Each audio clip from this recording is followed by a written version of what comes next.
पूर्ण ब्रह्म परमात्मा कौन है? पूर्ण ब्रह्म को इस दुनिया में केवल वही जानने का अधिकारी है जिसने अपना जीवन सार्थक करने का पूर्ण निश्चय कर चुका है। जो आदमी सच्चे भेदी सदगुरु की शरण में जाकर बताए मार्ग में चलता है, तब सदगुरु की कृपा से तत्काल आत्मज्ञान प्राप्त हो जाता है। जो व्यक्ति आत्मा को पूर्ण रूप से साक्षात्कार कर लेता है, वह जान लेता है पूर्ण ब्रह्म कौन है। परमात्मा बोलने, बताने, सुनने, सुनाने, समझने, समझाने विषय नहीं है। परमात्मा जानने, जनाने, परखने, परखाने का, लखने, लखाने का विषय है। जिसकी कामना मोक्ष की प्राप्ति है, उसे इस मार्ग में चलना चाहिए, अर्थात भक्ति मार्ग में। जो केवल जानना चाहते हैं पूर्ण ब्रह्म कौन है, ऐसे लोग इस सवाल को लिए लिए मर जाएंगे, लेकिन जानेंगे कभी नहीं। पूर्ण ब्रह्म परमात्मा म्यूजियम का कोई पुतला नहीं है कि तुम आसानी से जान पहचान लोगे। उसे पहचानने के लिए निर्विकार होना पड़ेगा, अर्थात विकारों से अलग करना होगा अपनी चेतन सुरत आत्मा को। दूसरा कोई रास्ता नहीं है पूर्ण ब्रह्म कौन है ये जानने का। परमात्मा का ध्यान कैसे करें? अरे नादान, ऐसा कोई परमात्मा दुनिया में है ही नहीं जिसका कोई ध्यान कर सके। ये तो लोगों को धोखा हुआ है कि परमात्मा ध्यान करने से मिल जाएगा, इसीलिए लोग खपड़िया में ध्यान लगाते लगाते अनेक प्रकार के कर्म कांड करते करते मर जाते हैं। खपड़िया में ध्यान करने से परमात्मा को ना तो कोई पहले खोज पाया है, ना आज खोज सकता है, ना तो कल खोज पाएगा। लेकिन अगर तुमको ध्यान करने का शौक है तो करो, फिर मरो। परमात्मा या मोक्ष की प्राप्ति खपड़िया में ध्यान करने से होगी, इस गलत प्रेमी को मन से निकाल दो। परमात्मा का ध्यान कैसे भी नहीं करना है, ये बात लिख के रख लो, और जो लोग करते हैं ध्यान उनको भी ये बात बता दो।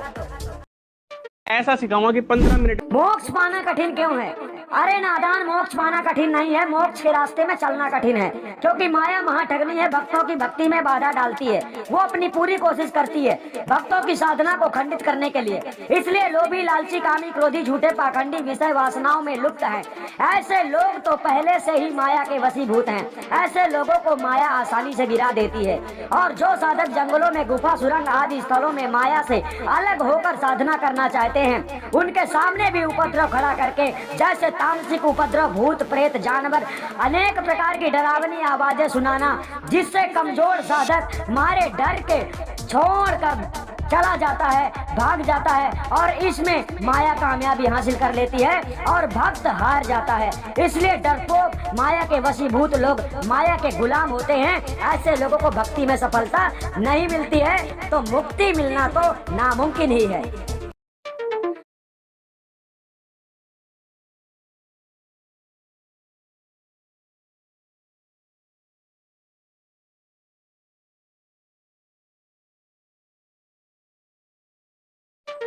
परमात्मा कौन है? परमात्मा को खोजने वाले नादान पंछी सुन, पूरी जिंदगी वीडियो देखता रहेगा और पूरी जिंदगी सत्संग सुनता रहेगा ना, फिर भी इसका जवाब तुझे नहीं मिलेगा। क्योंकि परमात्मा कौन है उसे बताने वाला धरती में पैदा नहीं हुआ है। जो परमात्मा है ना, उसका नाम भी नापाक जिह्वा में नहीं आता है।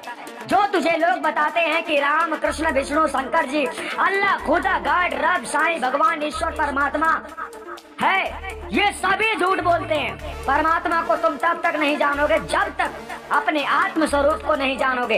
अपने आत्म स्वरूप को तब तक नहीं जानोगे जब तक सच्चा गुरु नहीं मिलेगा।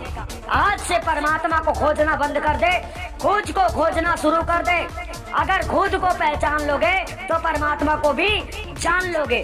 तुम्हारी ये आखिरी इच्छा मैं पूरी कर सकता हूँ, अगर तुम्हारे अंदर मेरे लिए प्रेम होगा तो।